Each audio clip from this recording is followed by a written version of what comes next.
ओम श्री गणेशाय नमः। ओम नमो भगवते वासुदेवाय। हरे कृष्णा कृष्ण कृष्ण हरे हरे, हरे राम राम राम हरे हरे।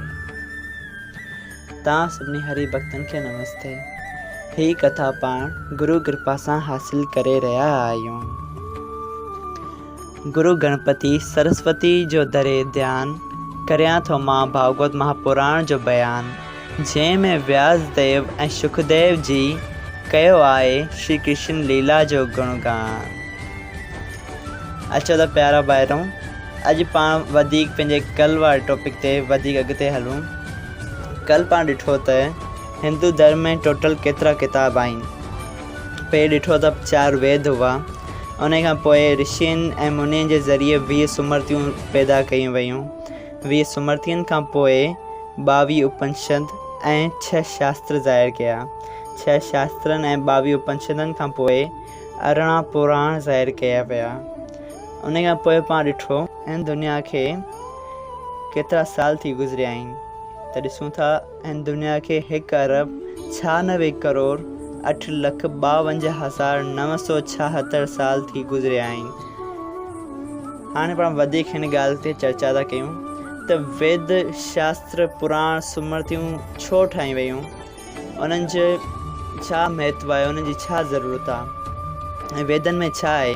ॿुधाए थो त वेदनि में आत्मा ऐं परमात्मा जे सूक्ष्म रूप ऐं इंसान जी रहणी कहणी जे बारे में ऐं परमात्मा ऐं ब्रह्मांड सां इंसान या जीव जो लाॻापो ऐं ॼमण मरण जे चकर खां छुटी मुक्ति हासिल करण जो तरीक़ो ऐं मन खे एकाग्र करे रूहानी शक्ति वधाइण जो तरीक़ो ऐं संस्कारनि ऐं दुनियावी मुरादनि खे हासिल करण ऐं साइंसी तरीक़े सां सॼे संसार जे पदार्थनि ऐं निराकार पार ब्रह्म परमेश्वर जी शुद्ध ऐं पवित्र वाणी में वाखाण कयल आहे।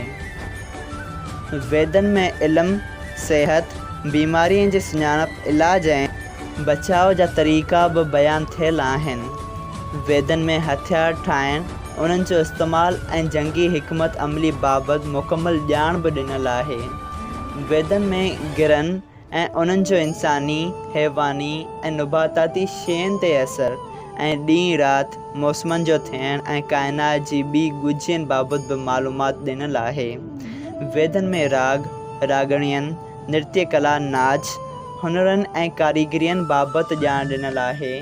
वेदनि में कर्मनि जे बारे में लफ़्ज़नि ऐं जुमिलनि जी बनावट ऐं ग्रामर सां वास्तो रखंदड़ ॿियनि ॻाल्हियुनि जी बारे में बि ॼाण ॾिनल आहे। सुमृतियुनि में संसारी जीवन सां लाॻापो रखंदड़ जहिड़ियूं ॻाल्हियूं बयानु थियल आहिनि, जीअं त रीतनि रस्मनि, समाजी पंगति, हलत चलत, वरण ऐं आश्रम वग़ैरह बाबति क़ाइदा ऐं कानून ॿुधायल आहिनि। सुमृतियुनि में राजा जा रईत ऐं रईत जा राजा ते हक़ ऐं फ़र्ज़, माइटनि जा ॿारनि ते ऐं ॿारनि जा माइटनि ते हक़ ऐं फ़र्ज़, माउ पीउ, उस्ताद ऐं बुज़ुर्गनि लाइ अदब जी सिख्या, धर्मी पाबंदियुनि ऐं सुधारे लाइ सिख्या ऐं मुख़्तलिफ़ ॾोहनि जी सज़ा बि बयानु कयल आहे। मतिलबु त सुमृतियुनि में इंसानी जीवन सां लाॻापो रखंदड़ हर हिकु ॻाल्हि बिल्कुलु चिटी रेत सम्झायल आहे। उपनिषदनि में वेदनि जी ॼाण खे बिल्कुलु सादी ऐं चिटी तरह बयानु कयो वियो आहे। जहिड़ो ही संसार छा आहे, इहो कीअं ऐं कॾहिं वजूद में आयो, असीं केरु आहियूं, किथां आया आहियूं, असांजी ज़िंदगीअ जो मक़सदु छा आहे, असांजी आख़िरी मंज़िल कहिड़ी आहे ऐं कीअं हासिल थी सघंदी, जहिड़नि मुश्किल मसइलनि खे आम ऐं आसान तरीक़े सां सम्झायो वियो आहे। शास्त्रनि में आत्मा ऐं परमात्मा जो ज्ञान, धर्म ऐं अधर्म जो ज्ञान, प्रकृति ऐं पुरुष जे मुश्किल मसइलनि ते वीचार कयो वियो आहे। संसार छा आहे, कॾहिं ऐं कीअं वजूद में आयो, उन बारे में बि शास्त्रनि में बयानु थियल आहे। योग रस्ते चंचल मन खे वस करे आत्मा जे कल्याण करण जो रस्तो बि ॾेखारियल आहे। यज्ञ, हवन ऐं ॿिए कर्म कांड जो ज़िक्र बि बयानु कयल आहे। ऐं जीव ऐं ब्रह्म खे हिकु साबित करे सृष्टि जी बनावट ते बहस कयो वियो आहे। पुराण में हिन जहान जी पैदाइश, ख़ात्मे ऐं वरी पैदा थियण ऐं जुगनि वग़ैरह बाबति सॼो अहवालु ॾिनल आहे। उन खां वठी शुरू खां वठी जेके राजा थी गुज़रिया आहिनि तिन जो जीवन चरित्र, शुजरो ऐं कारनामा पिणु बयानु थियल आहिनि। ऐं जेके जेके महान आत्माऊं ऐं देवता थी गुज़रिया आहिनि तिन जो अहवालु पिणु पुराणनि में बयानु थियल आहे।